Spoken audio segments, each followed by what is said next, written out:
لیے ٹھہر گیا. اس کے بعد میرے ذہن نے ایک شعر بنا دیا اور وہ شعر میں نے پڑھ دیا. کیا پڑھے آپ؟ فرماتے ہیں ذرا رہے پاس آبرو بھی کہیں ہماری ہنسی نہ کرنا. اے اللہ جو آبرو ہماری آپ دیے ہیں، جس امید سے یہ بندہ مجھے لے کر آیا ہے، اے اللہ میری ہنسی مت فرمائیے. بس اتنا پڑھ کے میں پوچھنا تھا کہ اللہ نے ذہن کو کر. بعض وقت اللہ کی یہ کو دیکھتا ہے. مدراس کا ایک شاعر تھا جو میرے تو اکثر جب بھی میں یہ بات کہتا ہوں وہ شعر مجھے یاد آتا ہے اور میری آنکھ سے آنسو نکل پڑتے ہیں. میرے والد ماجد رحمۃ اللہ علیہ جس کو دعا میں پڑھتے تھے، وہ شاعر بھی آیا. آ کر ہم لوگ بیٹھے لیٹے ہوئے ہیں بچھونوں پر. رات کے 2 بجے ہم وہاں سے آئے. آ کر ہم بھی لیٹے ہیں، ابا جان بھی آرام فرما رہے ہیں. ایک صاحب تعارف کرا کے بہت اچھے شاعر ہیں، باتیں 2 شعر سن لیجیے. ہم شعر سننے کے لیے لیٹے ہیں کہ اتنے میں اس نے شعر شروع کیا. والد صاحب جو سونے سے اٹھ کے بیٹھ گئے اور زار و خطار میرے پیغام کے آنکھوں سے آنسو جمع ہو گئے. اور اس نے جو شعر پڑھا تھا وہ آج بھی میرے کو جب پڑھتا ہوں آنکھ سے آنسو نکال دیتا ہے. وہ کہتا ہے میری آبرو تیرے ہاتھ ہے، میری آبرو تیرے ہاتھ ہے، میری عظمتوں کو گھٹا نہ دے، میری عظمتوں کو گھٹا نہ دے. تو جس نظر سے برات کیا ہمیں اس نظر سے گرا نہ دے. اے اللہ ہم کو پیارے رسول کا امتی جب بنایا ہے تو امتیوں میں اعلیٰ امتی بنا دیجیے. کل ایسا عمل ہم سے سرزد نہ ہو جائے کہ پیارے رسول سے ہم نظر ملانے کے قابل نہ رہے. میرے عزیز دوستو، ہم بھی دعا کرتے رہنا. کل شافی محشر کے سامنے ہم کو حاضر ہونا ہے اور شفاعت کی امید اسی سے کرنا ہے. ہم شفاعت کس سے ملے گی؟ شفاعت تو پیارے رسول سے ملے گی. لیکن پیارے رسول بولیں گے اے میرے امتیوں، تم نے میرے کون سے عمل کو اپنے گھروں میں جاری کیا؟ کون سے اپنے عمل کو اپنے گھروں میں جاری کیا؟ کون سے تمہارے بچوں کو تم نے نمازی بنایا؟ بتاؤ میں اور آپ اللہ کے رسول سے کیا کہیں؟ اس لیے میرے بھائی ہماری زندگیوں میں کوشش یہ کرنا کہ ہم جو بھی ہو سکے اپنے عمل کی دعوت دیتے رہیں. میرے دادا جان میرے ابا جان نے اس لیے کہا کہ جھنجھوڑتے رہے دنیا میں ہم رہے جب تک چلے تو قوم کو غفلت سے ہم جگا کے چلے. عمل کرے نہ کرے سامعی کی مرضی، ادا فریضہ کیا بات ہم سنا کے چلے. ارے ہم تو بات بتاتے رہیں گے، مان نہ مان ہم تو ایک کو سناتے رہیں گے. میرا کام ہے سنانا، آپ کا کام ہے سننا، اللہ کا کام ہے مدد کرنا. اگر ہم مدد کے لیے آواز نکالیں تو کیسے ہماری مدد پر اللہ رد کروا دے. مگر شرط یہ ہے میرے عزیز دوستو، ہماری نیتوں میں اخلاص ہو، ہمارے سوچ میں اخلاص ہو، ہمارے بولنے میں اخلاص ہو. جب یہ اخلاص سامنے ہوگا اللہ تبارک و تعالیٰ اس کی برکتوں سے ہمیں نواز دے گا. میرے عزیز دوستوں بزرگوں، میں عرض کر رہا تھا کہ بہت سی خبروں میں خوشبو آئی ہے. اس میں ایک محمد احمد علی لاہوری کے بارے میں بھی آتا ہے کہ ان کی خبر سے بھی خوشبو آ رہی تھی. مجھے ڈر خوشبو کی کیا ہے؟ وہ بہت اللہ سے ڈرتے تھے. ہر کام کرتے وقت ہوتے ہیں اللہ اگر اس سے میری کوئی نافرمانی ہو رہی ہے تو اللہ تو مجھے معاف فرما دے. ہر نماز کے بعد اللہ کے خوف سے آنسو بہاتے اور اللہ کے ذکر میں اپنی توبہ کو بھی ڈش میں ملا دیتے. فرماتے ہیں کہ جب وہ مر گئے، جب ان کو قبر میں دفنا دیا گیا تو اللہ تعالیٰ نے فرمایا کہ اے بندے اس سے بہت ڈرتا تھا. انہوں نے کہا کہ مولا آج تو وہ خوف اضافہ ہو گیا ہے میرے اندر، میں اور زیادہ ڈر رہا ہوں. اب تو کوئی میرا مددگار نہیں ہے، صرف تو میرا مددگار ہے. اللہ نے فرمایا اے بندے تیرے یہ خوف کی وجہ سے میں تیرے کو پکڑ گیا. تیرے یہ خوف جو مجھ سے میرے قریب کر دیا ہے، تیرے خوف نے تجھے میرا اپنا بنا دیا ہے. اے بندے میں تیرے ڈر کی وجہ سے تیرے کو معاف کر رہا ہوں، تیرے قصوروں کو میں معاف کر دیا. وہ تو قصور کر کے بھی نہیں تھے، وہ گناہ کر کے بھی نادم نہیں. اب ہم گناہ کر کے بھی نادم نہیں، پر کیا پھر وہ لوگ جو گناہ بھی نہ کیا اور پشیمان رہے، ان سے تو گناہ سرزد نہیں ہوتے تھے. مگر کبھی انہوں نے گناہوں پر نہ گناہ کرتے مگر گناہوں کی توبہ ضرور کرتے. ہمارا یاد ہے کہ ہم گناہ بھی کرتے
دینے والا دیتا ہے۔ بی بی فاطمہ زہرا فرماتی ہے اے ربی کون ہے جو اس بخار کی حالت میں میرے ابا جان کو ہٹ کے مار کے تنگ کر رہا ہے؟ کہتا ہے کہ میں پیارے رسول سے ملنا چاہتا ہوں۔ بی بی صاحبہ فرماتی ہے میرے ابا جان اس حال میں نہیں کہ وہ تجھ سے مل سکے، لہٰذا اے ربی پھر آنا۔ پھر کچھ دیر کے بعد کھٹکا ہوا، میرے آقا بے ہوش ہے۔ پھر کھٹکا ہوا، پھر بی بی صاحبہ نے کہا کون؟ کہا کہ میں پیارے رسول کے ملنا چاہتا ہوں۔ پھر تیسری بار کھٹکا آیا، بی بی صاحبہ نے کہا میرا بجان بہت بیمار ہے، اے عربی بعد میں ملنا۔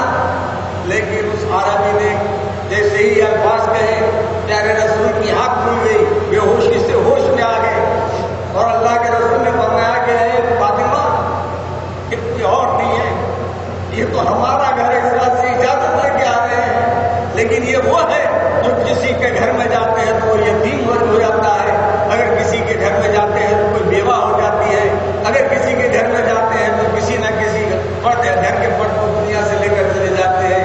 اے عائشہ، اے فاطمہ، یہ تو ہمارا گھر ہے، اس بات سے ہماری اجازت لے کر اندر آ رہے ہیں۔ میرے عزیز دوستو، موت نہیں معلوم کب آئے گی، موت کی لذتیں پتہ نہیں کب تک ہمارے دنیا کی لذتوں میں ہم گھرے رہیں گے۔ شاعر کہتا ہے اپنا عہد شباب باقی ہے، اپنا عہد شباب باقی ہے اور نہ دور شباب باقی ہے، لذتیں ختم ہو چکی ہم جب لذتوں کا عذاب باقی ہے۔ میرے بھائی توبہ کرو، استغفار کرو، اللہ کے دامن کو، اللہ کی رسی کو مضبوطی سے پکڑ لو۔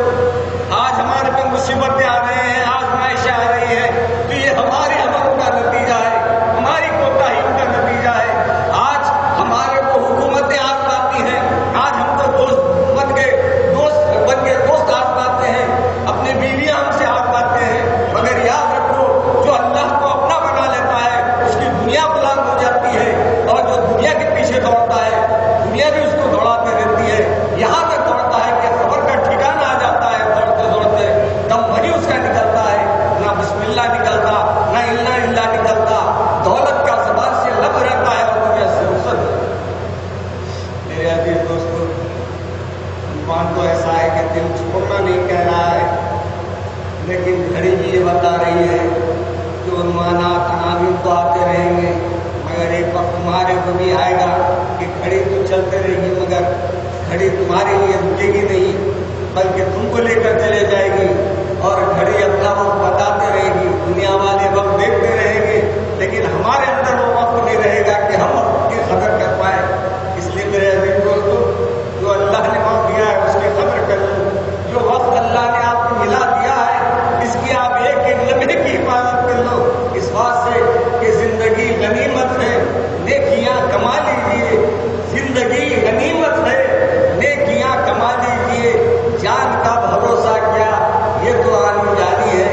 اللہ سے دعا ہے کہ اللہ مجھے اور آپ کو اپنے پیارے حبیب صلی اللہ علیہ وسلم کی محبت میں جلائے، اور پیارے رسول صلی اللہ علیہ وسلم کے احکامات کی روشنی میں